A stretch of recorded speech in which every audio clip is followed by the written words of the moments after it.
पितृधार।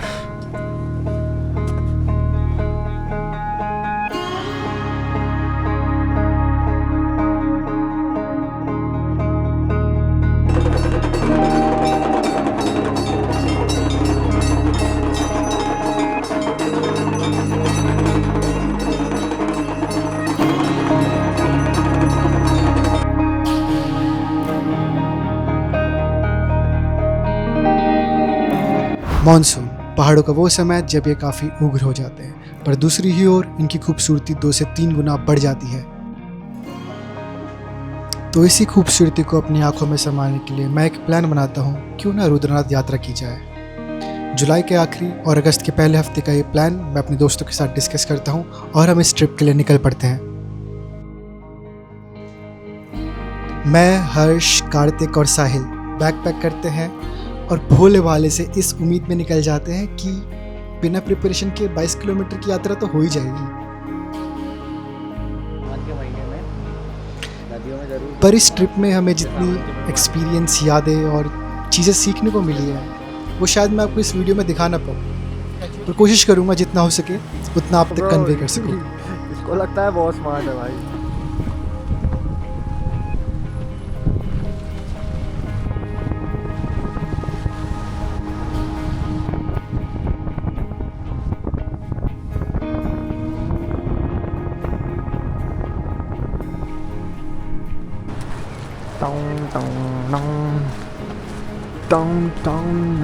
Farming हो रही है, फार्मिंग, ऑर्गेनिक फार्मिंग। सारे भाई आप इको फार्मिंग बोलते हैं कि टेम्परेचर मेंटेन करके।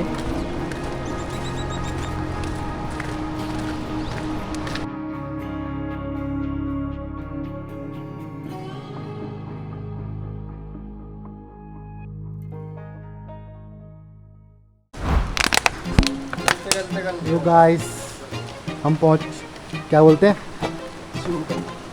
हम अपनी जर्नी शुरू कर रहे हैं। चला शेरू, इसका नाम हमने शेरू रख दिया अभी से ही। हाँ, यही हमारा सेरा करांग। मेरे को दिखाइए जरा, तेरे को दिखा दिया ना मैंने। ये हर्षित किसी काम का हमारे काम करेंगे हम, जब बोतल निकाल लोगे तो हम जा रहे हैं रुद्रनाथ की यात्रा करने, फुल ऑफ एनर्जी। देखते हैं कब तक है पाते हैं। और मॉनसून के सीज़न में, कौन सीज़न है, कौन सा महीना है? अगस्त चालू नहीं हुआ अभी। अगस्त के सीज़न में हम जा रहे हैं, फुल ऑन बारिश, सुबह सुबह। ये नहीं पूरा गेट है, तो सुबह सुबह जा रहे हैं हम, फुल ऑन पूरी बारिश है। हमारा भाई कार्तिक चलता रहता है, कार्तिक और हर्षित और साहिल पीछे देख लो।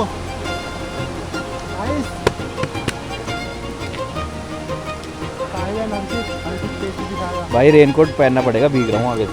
आप पहन लो। Okay guys, see you.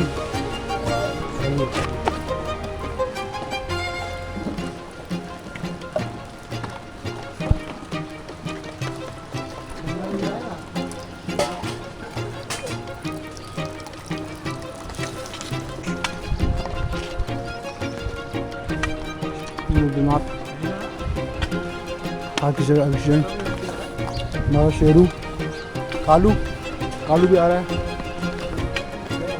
एक सेब, हाँ यहीं से जाना है। एक सेब उठा लिया है सुबह सुबह। अपना दोस्त कार्तिक और हमारे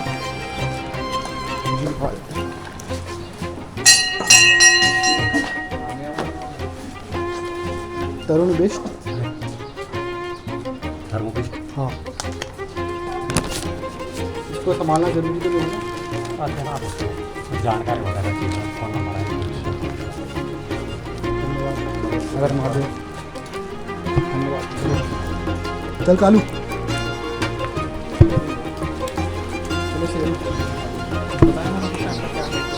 कह रहे अभी तक कोई नहीं गया, सिर्फ हम ही लोग जा रहे हैं सबसे पहले। हाँ, अभी तक सुबह आज मतलब बारिश में कह रहे हैं जाते लोग, ऐसी कोई बात नहीं, बारिश से अच्छा है। एक और कालू हमारे साथ जुड़ गया है। भाई हाँ जैसे स्पीड मुझे आए तो अपने से चल, दूसरों को मत देख। क्या ऊपर से पानी आ रहा है, मॉनसून का सीज़न है और शुरू कर लिया हमने। अभी तो फुल ऑफ एनर्जी है। बैग में प्रोटीन बार्स सब हमने रख दिया है। मैंने फालतू में बैग धो लिया है, कैमरा थिंग्स एंड चार्जर्स वगैरह वगैरह।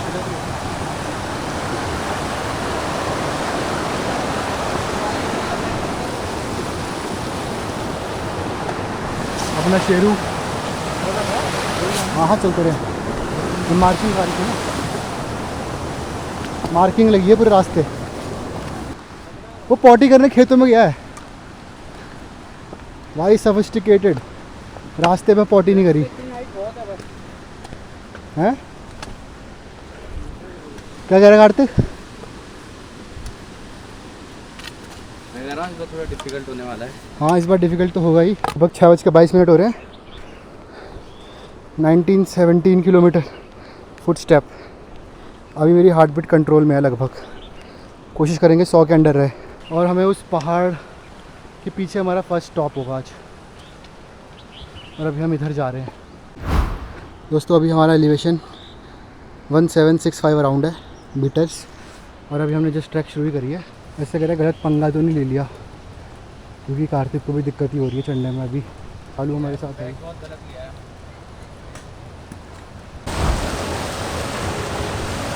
इस मानसून की वजह से वाटर क्रॉसिंग काफ़ी डेंजरस हो गई है। शेरू भाई, शेरू पानी रोक रहा है हमारे लिए। वो फ़ोन जेब में रख के जा। हैं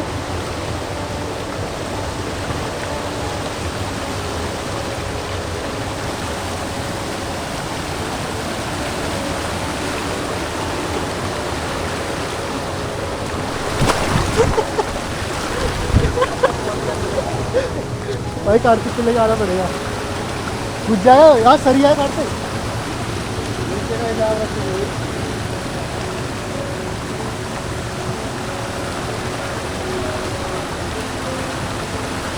हट जा शेरू, आगे जाओ शेरू।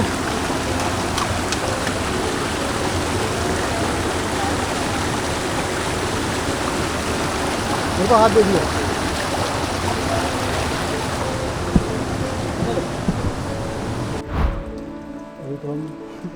कुछ किलोमीटर ऊपर आके हम इस दुकान पर रुके और यहाँ पर आके कार्तिक को रियलाइज़ हुआ कि उससे उसका बैग नहीं उठा जाएगा। तो उसका बैग हमने इस दुकान में रखा और उससे कुछ एसेंशियल सामान मेरे बैग में डाल दिए, क्योंकि मेरा बैग ही सबसे बड़ा था। काउंट कर रहा हूँ ना, इसमें पता लग जाएगा।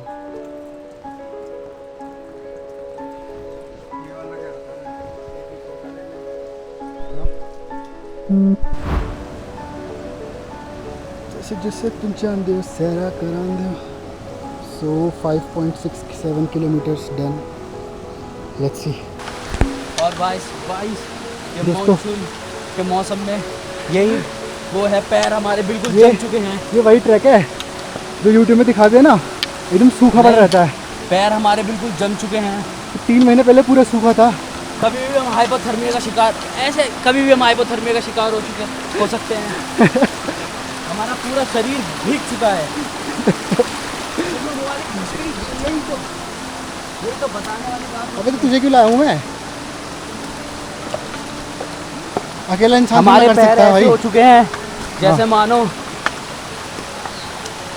बम का गोला, बिल्कुल लाल लाल, बिल्कुल टमाटर की तरह पानी में भीग भीग के। और पानी बर्फीला सीधा हिमालयों से आता हुआ। हमारा 6.61 किलोमीटर और 9000 स्टेप्स।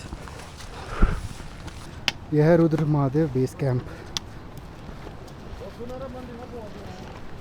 यह है पुंगपुकियाल, जो कि अराउंड 6.5 किलोमीटर है स्टार्टिंग से। और यहाँ पर आके हमने अपना मन बना लिया था कि आज ही के दिन 22 किलोमीटर ऊपर जाके सीधा मंदिर में स्टे करेंगे।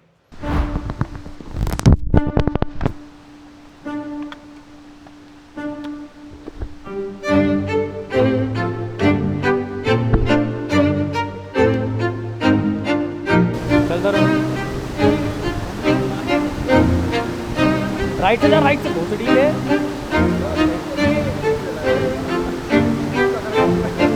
सकरगांव में चला जाएगा साले, फिसल गया ना। ये बताओ, मेरे पैर में पीछे लीक चिपक गई थी, छुटा तो दी मैंने, कोई दिक्कत तो नहीं है।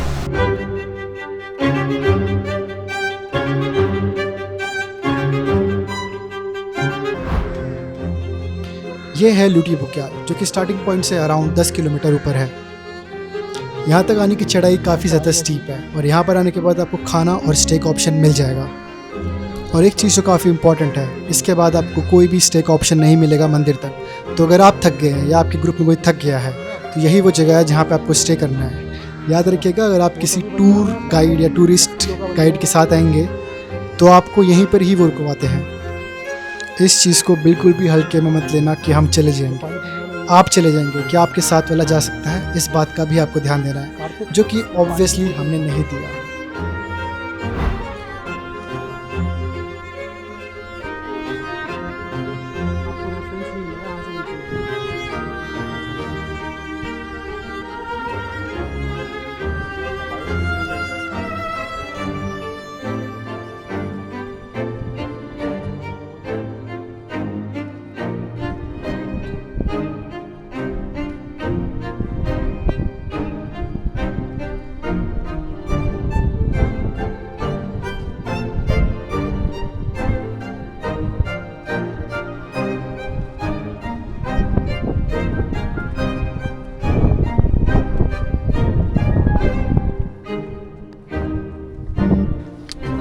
यह है हमारे नेपाली पोर्टर, जो कि किसी का सारा सामान लेके जा रहे थे और रास्ते में बीड़ी पिए जा रहे थे और जहाँ हमें सांस नहीं आ रही थी।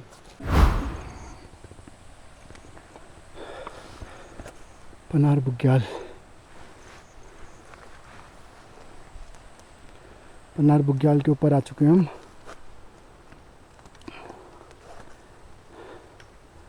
बहुत थकान हो गई है।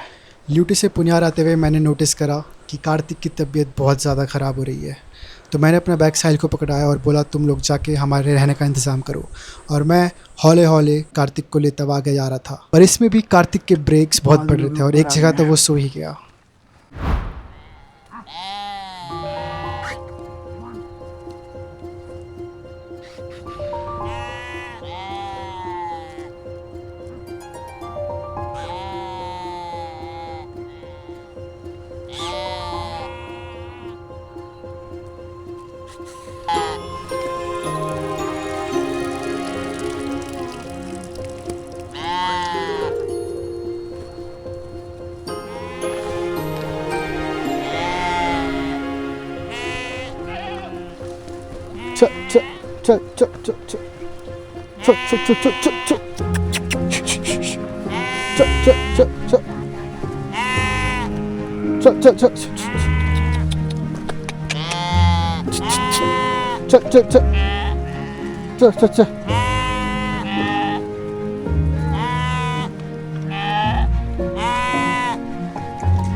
पितृधार, जो कि इस ट्रैक का सबसे हाईएस्ट पॉइंट था। यहाँ तक पहुँचते पहुँचते हमें बहुत ज़्यादा टाइम हो गया था, ऑलमोस्ट 6:30 हो गए थे। अब मेरे दिमाग में कंसर्न ये था कि मंदिर जाने से पहले अंधेरा ना हो जाए। और मैं देखता हूँ अपना फ़ोन और उसमें होती है सिर्फ 20% बैटरी। आपको याद होगा कि मैंने अपना बैग साहिल को दिया था और साहिल का बैग मेरे पास था। क्योंकि बारिश इतनी थी तो बैग का सारा सामान भीग गया था और बैग में रखा पावर बैंक भी मेरा फ़ोन चार्ज नहीं कर पाया। तो कार्तिक को कराया मैंने ब्रीफ और खिलाई प्रोटीन बार्स एंड पानी, और एक प्लान बनाया कि हमें जल्दी से इस स्ट्रेच को पूरा करना है, जो कि ऑब्वियसली 4 किलोमीटर्स नहीं था। पता नहीं कुछ दिख रहा होगा कि नहीं दिख रहा होगा, पर बहुत लेट कर दी। मैं इतना रुक रुक के चल रहा हूँ कार्तिक के लिए, वो अभी भी लास्ट के पैच में भी नहीं आ रहा है। मुझे इसलिए रुकना चाहिए, अंधेरा हो रहा है। तो मैं थोड़ा सा आगे जाकर उसके लिए रुकता हूँ। अब आप लोगों को वीडियो में एक पिच डार्क स्क्रीन दिखेगी। ऐसा ही कुछ मुझे और कार्तिक को उस रात दिख रहा था। अंधेरा इतना था कि हमें अपने कदम ही नहीं दिख रहे थे, और एक दो बार तो कार्तिक गिर भी गया। उसके बाद मैंने डिसाइड किया कि हमें यहीं पर ही रुकना पड़ेगा, तो एक अच्छी सी चट्टान देख के हम वहाँ पे बैठ गए। और उस रात इतनी बारिश हो रही थी कि हम पूरे के पूरे गीले हो गए थे। सुबह से इतना थक गए थे कि हम बैठते ही गीले गीले तौलिए को अपने आप से लपेट के हमें हल्की हल्की नैप्स आनी चालू हो गई थी। कितने में ही कार्तिक की आवाज़ आती है, वो तरुण ऊपर कोई चल रहा है। और मैं ऊपर देखता हूँ तो मुझे भी लगता है कुछ चल रहा है, पर थोड़ी देर बाद गौर से देखने के बाद मुझे दिखता है बस एक पत्थर। हमें हलूसिनेशंस हो रहे थे। और 2 घंटे बाद कार्तिक कांपना शुरू कर देता है, क्योंकि इसकी बॉडी में इतनी ठंड हो गई थी और बारिश रुक गई थी, तो सिर्फ ठंडी हवा चल रही थी। और उस टाइम मुझे हिट हुआ कि अब ये मजाक नहीं रहा है। मुझे पता चल गया था कि हम सुबह तक इस जगह पे नहीं रुक सकते। तो मैंने हर चीज़, जो भी अवेलेबल चीज़ थी, हर चीज़ को छांटना शुरू करा। और एक्सप्लोर करते करते मुझे एक दिखी आशा की किरण।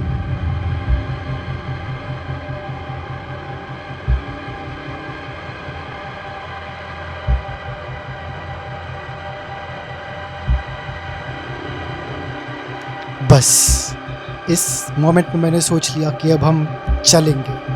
हम बैठ नहीं सकते, शरीर पूरा ठंडा हो चुका था। तो कार्तिक और मैं उठे और इस घड़ी की इतनी सी ब्राइटनेस को लेके चलना शुरू कर दिया। 3-4 घंटे इतने अंधेरे में रह के हमारा दिमाग पागल हो गया था और हमें लग रहा था कि हम गलत रास्ते में हैं। तो हम 2 किलोमीटर वापस गए, एक बोर्ड देखा, वहाँ पर जाके पास जाके कंफर्म किया कि हम सही रास्ते में, और फिर हम वापस चलते हुए आगे आए। और अगर आप इस रास्ते में गए होंगे तो आपको पता होगा कि पितृधार के बाद कोई भी गांव नहीं दिखता है। तो हमें लाइट की एक भी सोर्स नहीं दिख रही थी। हम बस जो रास्ता बना हुआ था उसमें चले जा रहे थे। एक के बाद एक रिच पार करे थे और हमें तब भी लाइट का एक भी सोर्स नहीं दिख रहा था। चांद और तारे देख के हमें लग रहा था अरे वो कहीं गाँव तो नहीं है, पर वो भी काफ़ी दूर था। हर एक रिच काफ़ी लंबा लग रहा था कि तभी बहुत टाइम बाद हमें एक छोटी सी लाइट दिखती है। लाइट देख के हमें इतनी खुशी होती है, और क्योंकि हमारे अंदर इतना ज़्यादा रश हो गया था सर्वाइवल का कि कार्तिक कहता है कि अब तो मैं पूरा वापस जा सकता हूँ, मेरे अंदर इतनी एनर्जी है, सुबह तक चल सकता हूँ। पर मुझे पता था ये हमारी बॉडी सिर्फ सर्वाइवल के लिए कर रही है। हम लिटरली मौत के मुंह से वापस आए थे। और फाइनली हम मंदिर पहुँचते हैं और वहाँ जाके कार्तिक चिल्लाता है हर्ष साहिल, और वो हमें सुन लेते हैं। रात के 12:30 बज जाते हैं और हम अंदर जाके कपड़े चेंज करके सो जाते हैं।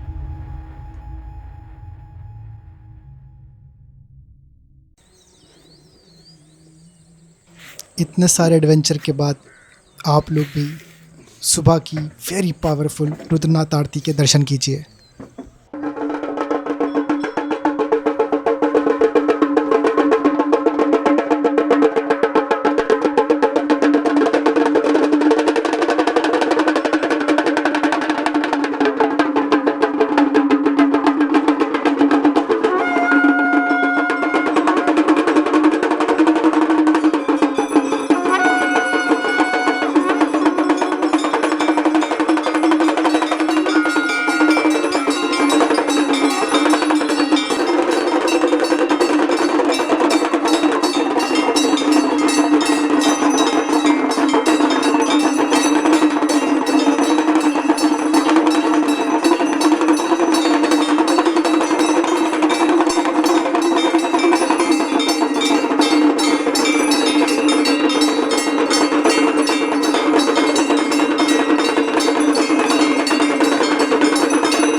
वीडियो एडिट करते हुए पूरा दिन रिलीव कर लिया वो वाला। इतने सारे एक्सपीरियंस, इतना कुछ सीखा, शायद नेक्स्ट टाइम मैं ज़्यादा प्रिपेयर्ड जाऊँ।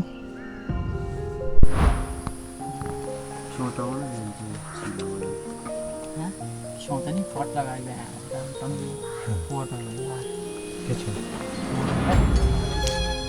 पूरी ट्रैक में सब लोग हमें जानते थे क्योंकि हमने जैसे कांड जो किए थे। अगले दिन खाना पीना खा के हम लोग नीचे की तरफ चले गए। नीचे उतरते हुए कार्तिक के जूते फट गए, साहिल के घुटनों में दर्द हुआ, कुछ भी सही नहीं हो रहा था, पर फिर भी कुछ भी चीज़ हमें चैलेंजिंग लग रही थी। शायद यही इस ट्रिप का लेसन था कि कितनी भी चैलेंजिंग और डिफ़िकल्टीज आए, वो हमें हमारे फ्यूचर के लिए ही प्रिपेयर कर रही है। ऊपर देखो, क्या हुआ? क्या हुआ?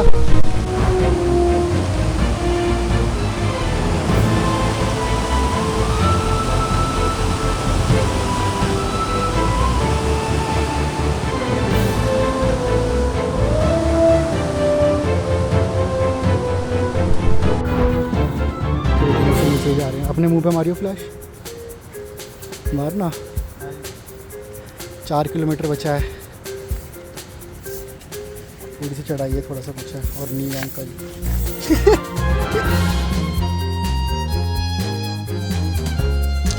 कार्तिक और साहिल को साथ में आने के लिए पीछे छोड़ के मैं और हर्ष जल्दी जल्दी नीचे आते हैं क्योंकि रात के 10 बज गए थे। नीचे आते ही हम एक होटल बुक करते हैं, वहाँ पे कमरा लेते हैं और मैं 1 किलोमीटर और रूट से आगे जाके पुराने होटल से गाड़ी लेके वापस आता हूँ क्योंकि गाड़ी में ही सारे सूखे कपड़े होते हैं। मेरा शरीर पूरा टूट गया था क्योंकि मैं नीचे आते हुए 2 बैग उठा के ला रहा था, अपना ऑरेंज बैग और साहिल का भी बैग मेरे ही आगे था। भला उस होटल वाले का जिसने हमें रात को पराठे और चाय पिलाई और उसके बाद हम आराम से चैन की नींद सो गए। रुद्रनाथ की यात्रा तो हमारी यहीं पर समाप्त हुई, पर हम अगले दिन उठ के बद्रीनाथ भी गए थे। अगर आपको देखना है तो आप होल्ड बैक कर सकते हैं, वरना रुद्रनाथ की वीडियो यहाँ पे ख़त्म होती है।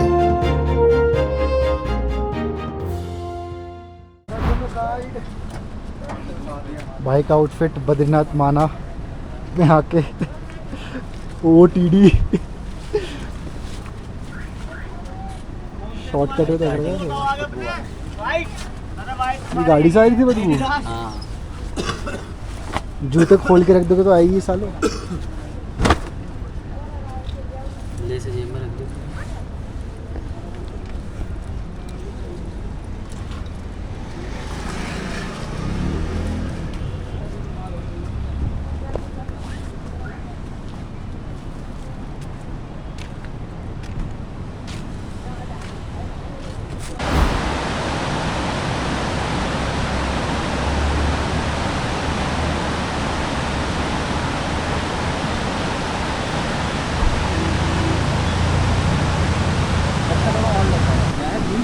भीमपुर, ये पत्थर भीम ने उठा के अपने हाथों से रखा है। अच्छा। ताकि द्रौपदी क्रॉस कर सके। तो उसमें क्या है, मतलब वो हमारा नाम का है। हेलो गाइस,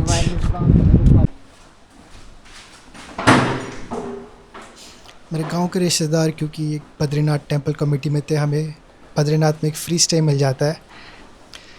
गेस्ट हाउस में फ्रेश होके हम लोग मंदिर के दर्शन करने रात को ही चले जाते हैं और अगले दिन हम कुंड स्नान करने जाते हैं। भाई ले ले भाई, कार्तिक से पहले ले ले इस बार। क्या कमरा रूम में वो ले ले। तो बड़े बड़े बेड है। ले तेरी एंट्री बन गई। चल भाई।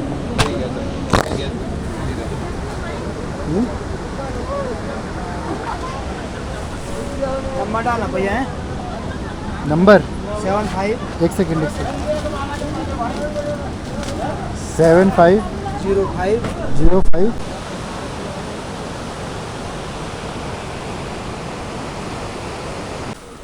जलेबी खाते हुए दूध जलेबी मलाई डाल दो। गरम हो दूध थोड़ा आगे से थोड़ा डालना, गर्मा गर्म ऐसे डालो बस ज़रा सा। रीफिल करवा दिया भाई ने। कितने हो गए हमारे? क्या क्या है? 3 दूध और एक जलेबी जय बद्री विशाल। ऑनलाइन। ओए मेरी बना दे यार। गर्मा दूध गर्म पीते हैं पीने का मजा।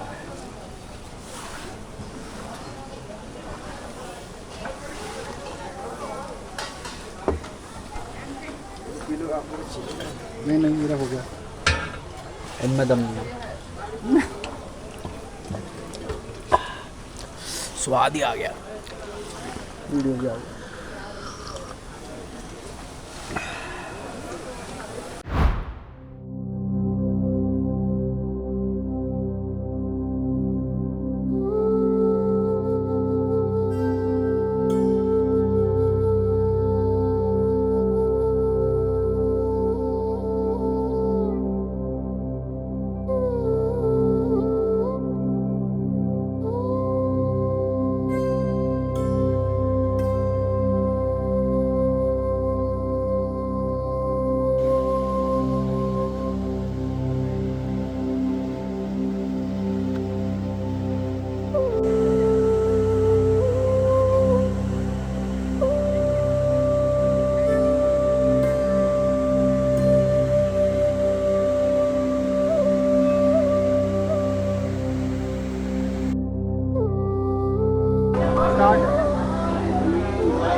बद्रीनाथ की ये खूबसूरती, इतने सारे साधक और साधिका जो यहाँ पे पीसफुली रह रहे हैं, वो अब शायद थोड़े टाइम बाद ना रहे। बचपन से बहुत बार मैं बद्रीनाथ आ चुका हूँ अपनी फैमिली के साथ, और हर बार यहाँ कुछ ना कुछ बदलता जाता है। और हर बार मुझे लगता है क्या ये डेवलपमेंट यहाँ की ऑथेंटिसिटी या किसी भी जगह की ऑथेंटिसिटी कम कर रहा है।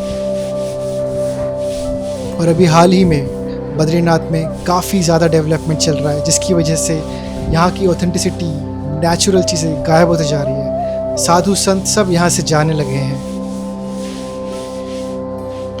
मैं खुद उत्तराखंड से हूँ, and I do not accept this aggressive development which degrades the originality, the authenticity, the aura of our spiritual lands.